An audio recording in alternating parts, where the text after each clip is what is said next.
Welcome back. You see, in our last session this morning, we talked about the 3 reasons that all beings possess the Buddha nature. Now in this session, we will go a little deeper, looking at how Buddha nature is manifested in daily life, right? Not just as a concept, but as something alive and present. So Buddha nature is, Buddha nature manifests in daily life every time you act with kindness and have a moment of deep clarity. So when Buddha taught that all beings possess Buddha nature, it wasn't just for the purpose of encouraging us to practice, but Buddha wants us to know this truth, because knowing this truth, we can then discover the perfect Buddha nature that is currently obscured by mental afflictions, emotions.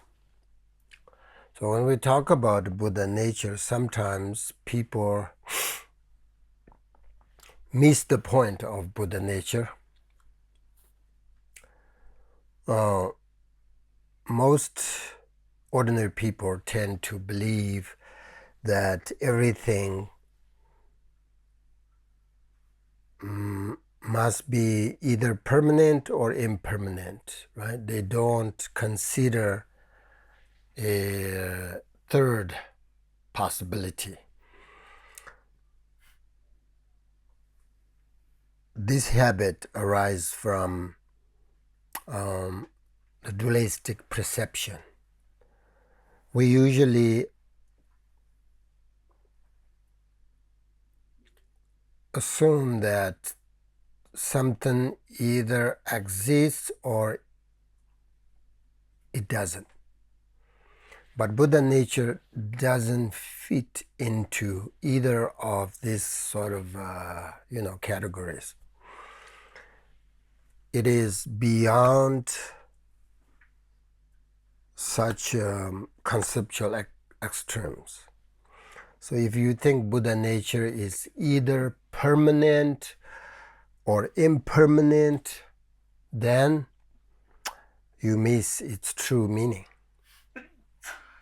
because it doesn't have the definition of either permanent or impermanent. Buddha nature is not permanent in the sense of being a fixed, unchanging self or an eternal kind of soul, It's not permanent in that way. It's also not impermanent like ordinary thoughts or emotions that come, go,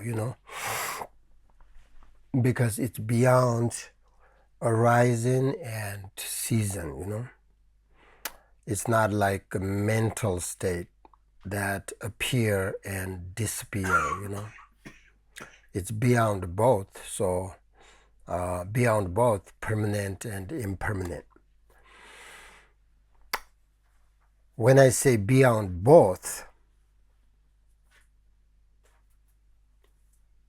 I am pointing to its non-dual, timeless, and unconditioned nature. something that cannot be grasped by dualistic thinking, but must be directly realized. It's kind of like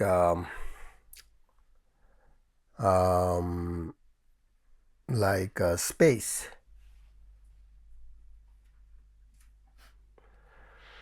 It's not born or it doesn't die, yet it allows everything to appear within it. It's not something you can grasp or hold on to. So in the Uttara Tantra says that Buddha nature is ultimate and therefore not an object of ordinary contemplation or conceptual meditation. So Buddha nature is the ultimate wisdom free from dualistic mind. So Buddha nature is not something really far away. It's the innate clarity, compassion, and wisdom, like genuine, the wisdom, awareness present in every being. So in daily life, it shows itself in moments of genuine kindness, natural awareness, and sort of deep presence. When you are fully present, when you feel compassion without effort, or when you are aware of your thoughts without clinging to them, that's Buddha nature.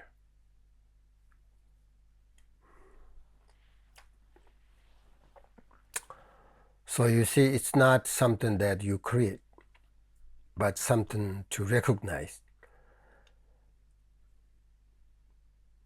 So let me show you how to recognize Buddha nature, or how it appears in your daily life. When you spontaneously or naturally help someone in pain without thinking, that's not ego. That's the warmth of Buddha nature experience in itself.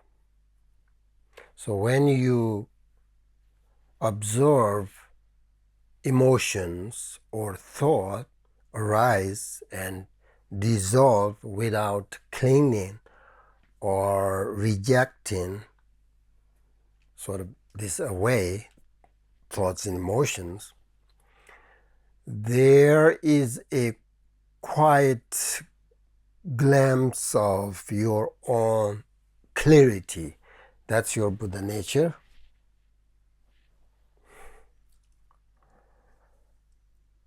And sometimes, in the middle of a busy day, there may be a sudden sort of pause and a moment of stillness, that open, aware space is also your Buddha nature. Has that happened to you? When you feel a moment of quiet stillness between your breaths, that spacious awareness is also Buddha nature. So Buddha nature is not something you have to get. It's already here. Like the sun behind the clouds. And so in your daily life gives you countless chance to notice your Buddha nature. In your daily life, gives you this opportunity to recognize our Buddha nature, say, I'm here. Even between every thought, your Buddha nature is there. So there is awareness behind every experience, and the freedom and the moments when you stop clinging, your Buddha nature is there. Everything moves within it.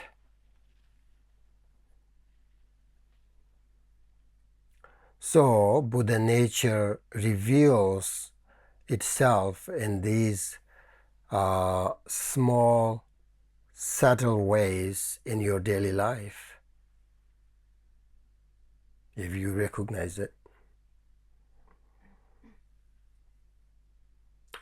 When you reduce all the layers of your disturbing emotions, eventually there is nothing but you discover Buddha nature.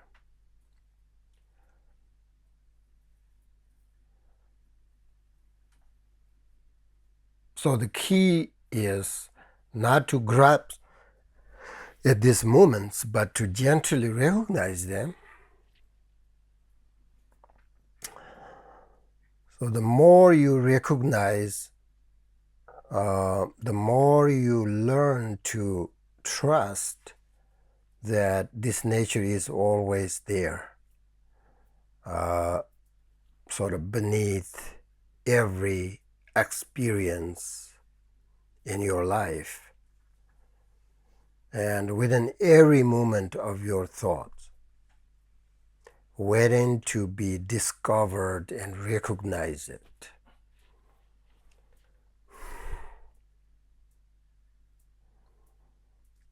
Most people, live their lives under the control of their thoughts and emotions.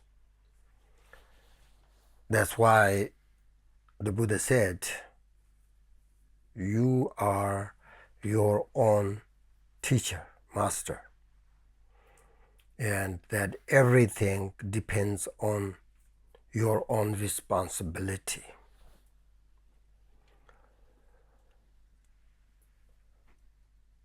And another important point I want to share you is that bodhicitta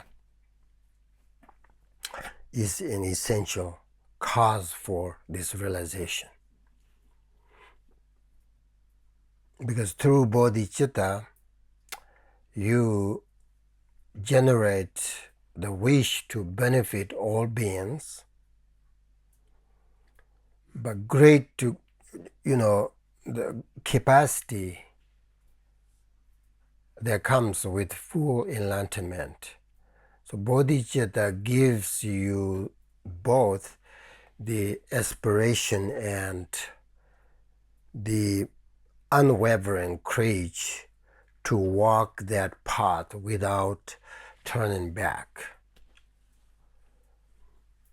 Even when obstacles arise, even when your practice feels dry, uncertain, disconnected, bodhicitta keeps you grounded in something bigger than yourself, much, much bigger than yourself.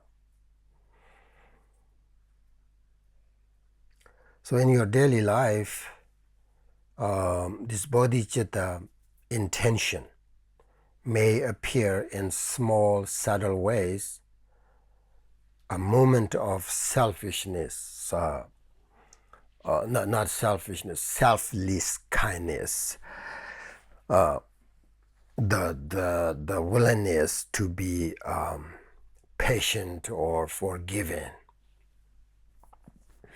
So they are glimpses of your Buddha nature experiencing itself through the heart of bodhicitta, kindness, compassion, or wisdom. The more you recognize the moments, then more you understand. So Buddha nature is not something far away. It's alive in your deepest intentions, in your capacity to care, and in your wish to awaken for the benefit of all. So this is why the great masters say the union of wisdom and compassion is the path. Union of wisdom and compassion is the path. And bodhicitta is the bridge between understanding and realization. The union of wisdom and compassion is the path, means your spiritual journey is not complete without both wisdom and compassion working together. So when these two qualities unite, then the path becomes unmistakable. Okay? The union of wisdom and compassion is the path. If you are on that path, your path will be,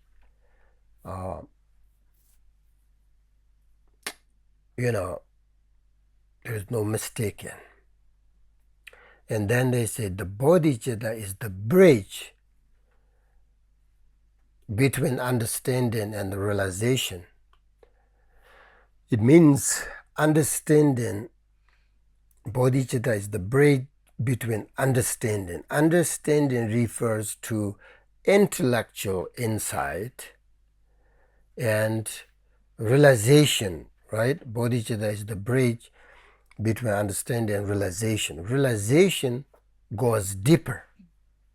Understanding, bodhicitta is the bridge between understanding and realization. So realization, the understanding is intellectual insight. Realization goes deeper and experiencing your Buddha nature directly. So bodhicitta is the bridge that allows you to actually walk on the path and opens the heart. Bodhicitta brings purpose to your practice, and it keeps you from getting stuck. And with bodhicitta, every meditation, every act of mindfulness, and every effort becomes part of a greater training, not just for your own benefit, but to help all beings. It gives your practice both deep and direction. Bodhicitta opens the heart,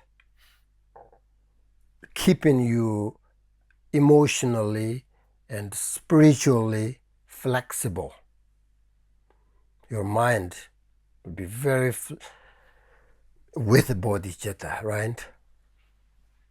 No matter what, you're in any situation you're in, bodhicitta brings you these flexibilities, So with the bodhicitta, your heart becomes more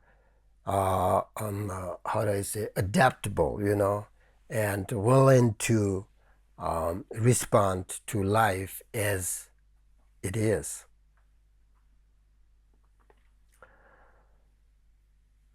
So, as you know, some parts of life are painful and confusion.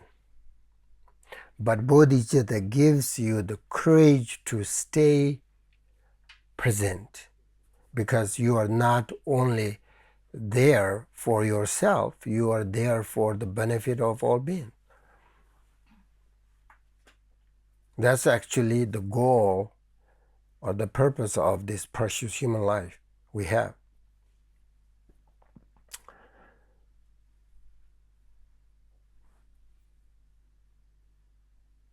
So that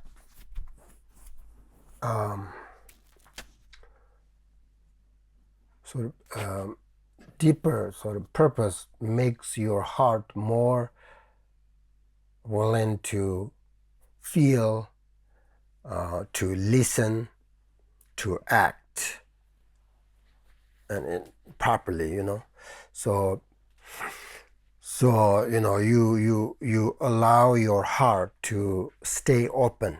You act wisely, even when things are sort of uncertain and or painful. So bodhicitta is the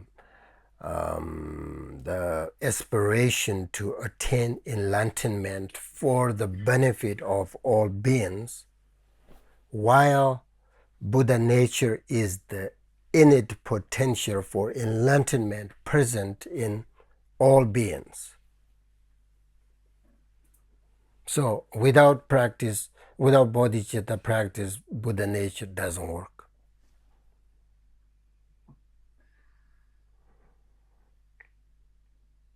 Buddha nature is enlightenment. The recognition of Buddha nature is the Buddhahood, enlightenment. In order to get there, you need this perfect bridge.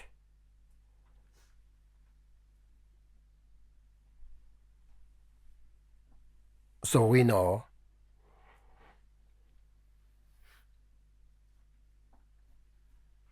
that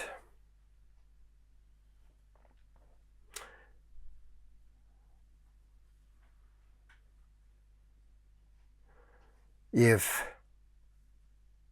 you want to, there is a big lake, if you want to go the other side,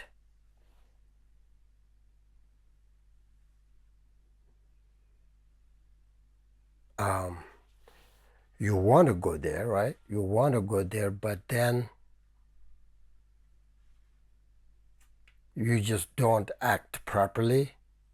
For example, you say, oh, I want to go the other side, and then you just sit and say prayers. And do you think that will bring you to the other side?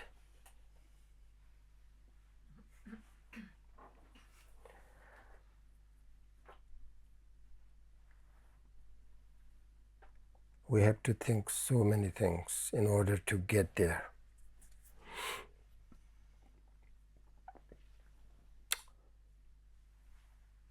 The definition of bodhicitta is to attain enlightenment for the benefit of all beings.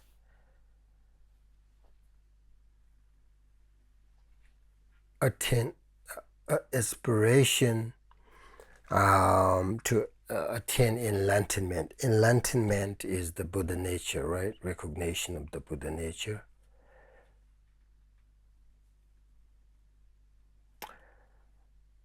So practice together bodhicitta gives you the motivation to uncover your Buddha nature. And Buddha nature gives you the confidence that awakening is truly possible in this very lifetime. So you see, therefore, these two practices are really among the profound practice in Buddhism. and they go to the root of the Buddhist path, wisdom and compassion. They are universal, not tied to any specific culture or belief. So Buddha nature is like the seed of a lotus flower. This nature contains the full potential to become a Buddha, compassionate, but a seed by itself will not grow unless the right conditions are present, right? So therefore, bodhicitta is like water that helps it grow. It opens the heart and activate the spiritual path. So when these two practices come together, your path becomes alive. Like lotus rising from the muddy water to bloom in the sun. The lotus grows in muddy water, yet its flower is pure and unstained. So our human condition, we may live in a world of suffering and confusion, but our Buddha nature is pure and undisturbed. So therefore, with diligent practice, awakening is still possible, even in this very lifetime. So Buddha nature itself remains naturally pure, but it is, as I said, obscured by delusions. That's why we need to purify these obscurations.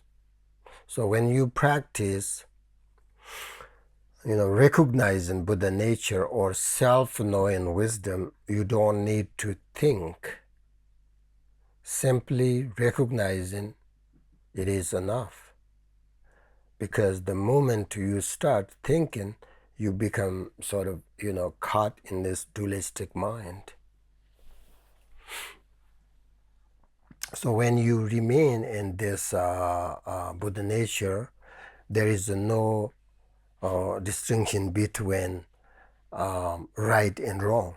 There is no grasping whatsoever. You simply sit in your meditation posture and letting the mind rest its nature, and without effort you recognize the luminosity of the mind, its clarity, spaciousness, and innate awareness. So this radiant quality is the very essence of mind's true nature. And it doesn't come from thinking or analysis, but from direct recognition. And this is what we call self-knowing wisdom. So you need to develop a clear recognition of this true nature. But you don't need a lot of conceptual effort to do so. Rather, just rest and look at it directly, then it is truly there. So, simply sit and remain in its own natural character and stay with the view of the essence. This recognition arises through your practice and meditation. Once you have recognized Buddha nature, then the next step is to develop the ability of sort of remain in that state, the natural state of mind for longer periods. And to do this, you need to follow the oral instructions given by your teachers, the lineage. And then you practice again and again, deepening your familiarity with that state. So the qualities of enlightenment can manifest more and more. Like right now, even though you say, I recognize my Buddha nature, but not maybe just like you look at the moon from here. The more you closer to the moon, you see more clearer sort of pictures more and more. Here, even though you see the moon, but it's kind of like not completely and clearly, right? So even though you recognize Buddha nature, but the more and more you practice the Buddha nature, and the quality of it sort of manifest more and more. So in this way, your focus remains on inner development. So when your mind has all the qualities of enlightenment, it can accept everything. It can accept everything. So hopefully one day, we each have the potential to reach that state, to liberate ourselves, and to benefit other sentient beings. That's the goal. That's the purpose of life.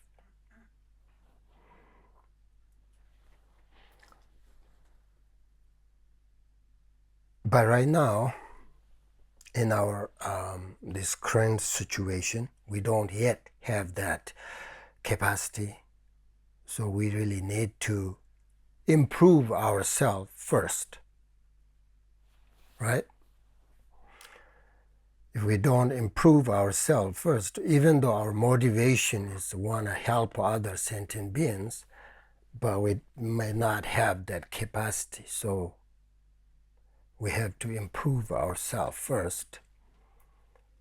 So then how do we improve ourselves on this Buddhist path?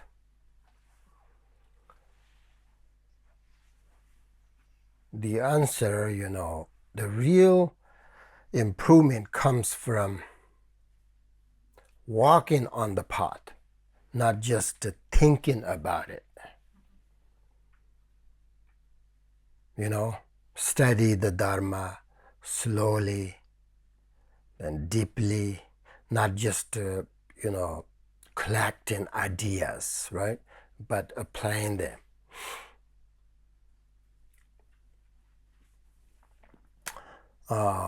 Play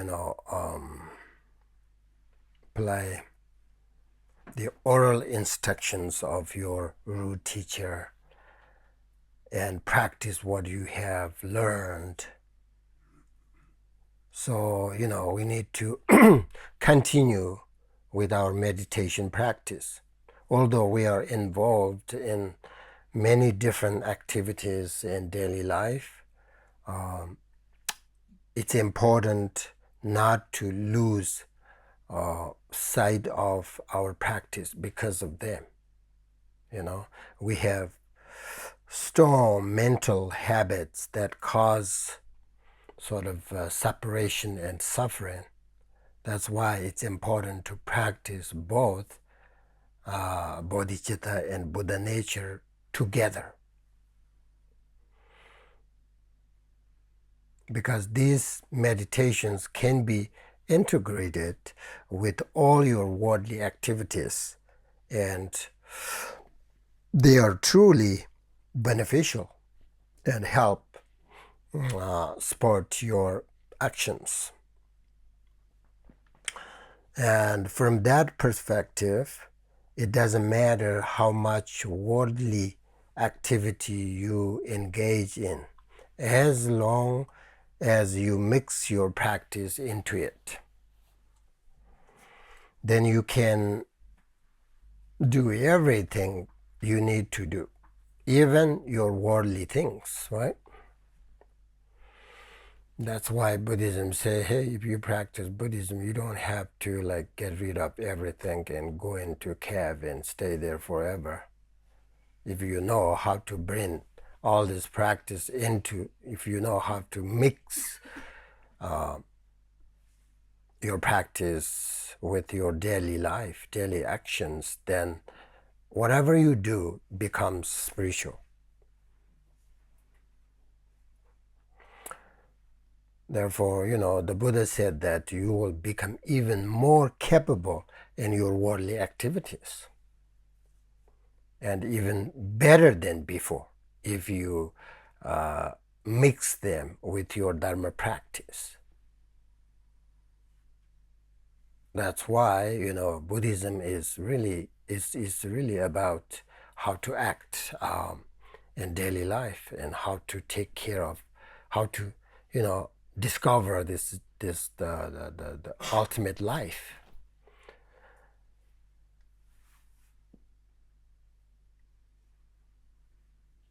So the teachers say the realization is reached through the path of blessings. Blessings are reached through the path of trust, devotion. Devotion is reached through the path of supplications, motivation.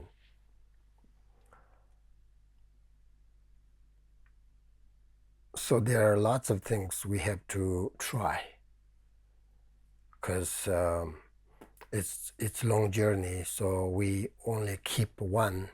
Sometimes that we get bored, and then there's disconnection. So we have to try different instructions at a time. We have to get there. Okay? So what did I say?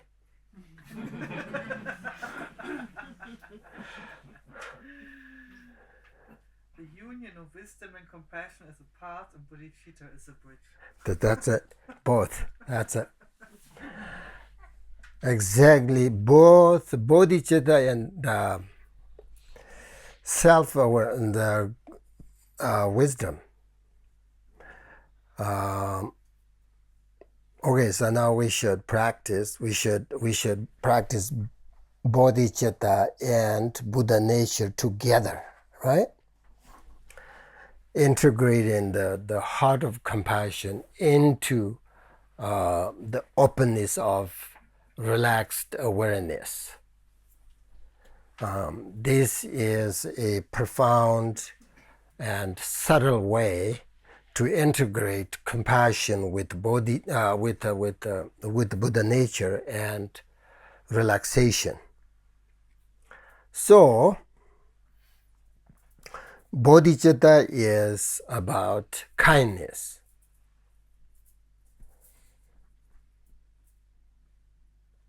It is the intention to free yourself from ego, the selfishness, and to wish happiness for other beings.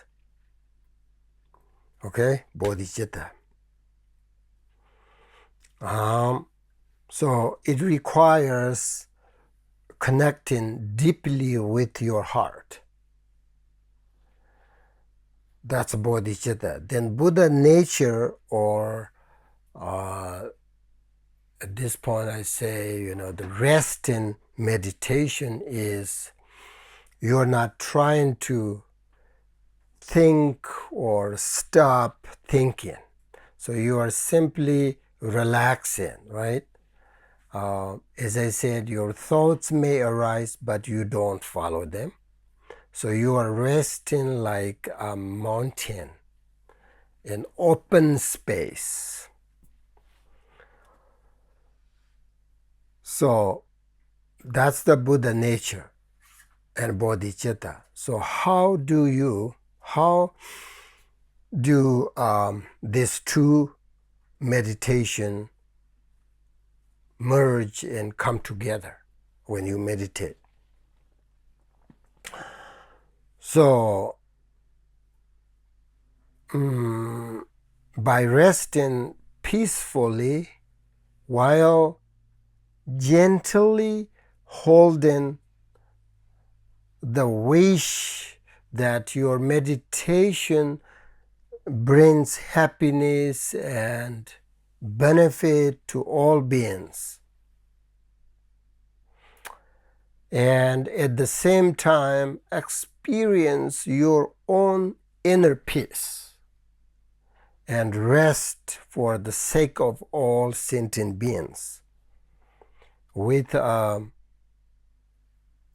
tender intention in the background, so to speak. It means keep your bodhicitta as a subtle background in your awareness. That means, you don't think constantly. You don't think others, or yourself all the time, but keep a very subtle intention behind there. Do you understand what I'm saying? Like, I'm just trying to give you the instructions how to these two practice put together in your meditation, okay? So each time your mind wanders, come back with the intention, or I return for the benefit of all beings, and then meditate and observe the self-awareness. So this makes your distraction part of bodhicitta, bodhicitta practice and bodhisattva's, path, right? So when your mind is kind of thinking and then you return to your meditation for the benefit of all sentient beings. So when you practice Buddha nature, you don't think constantly others or yourself, but there is a subtle intention beneath that awareness. I'm doing this for the benefit of all sentient beings, including myself. And then you just relax there and recognize this awareness that we talk about. So this is how you practice bodhicitta with Buddha nature meditation, okay? This is how you, this is we should do in this meditation. Maybe it works, maybe not, but why? Why not? We should try.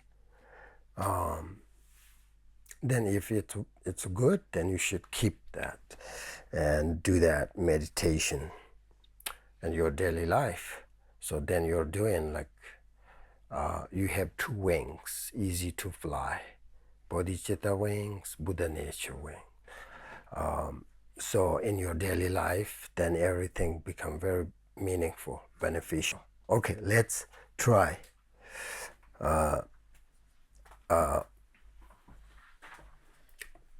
Meditate on these two combination.